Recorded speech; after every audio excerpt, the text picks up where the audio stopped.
पुण्यातल्या नवले रुग्णालयामधील कर्मचाऱ्यांचे पगार 9 महिन्यांपासून थकीत आहेत। पगार थकीत असल्याने रुग्णालयामधील कर्मचारी आक्रमक झालेत। रुग्णालयामधील कर्मचाऱ्यांनी ठिय्या मांडलेला आहे। पगार होईपर्यंत ठिय्या मांडणार असल्याची कर्मचाऱ्यांची भूमिका आहे। नवले रुग्णालयामधील रुग्णसेवा कोलमडण्याची शक्यता आहे। डिसेंबर पासून पगार झालेले नाहीयेत आमची काय चुकी आहे की आम्ही आमचे फक्त पेमेंट मागतोय।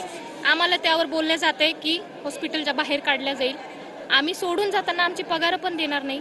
आमची चुकी काय आहे याच्यामध्ये की आम्ही पगार न मिळता काम करतोय। आम्ही पेशंटची हैगई करत नाही। एक स्टाफ आताही आम्ही ऑन ड्युटी सोडून आलेलो आहे। आम्हाला जर पगार नसेल, रेंटवाले लोक थांबत नाहीत, किरायाचा प्रॉब्लेम येतोय, शाळेच्या पोरांचा प्रॉब्लेम येतोय। 9 महिन्यापासून पगारच नाही झाला।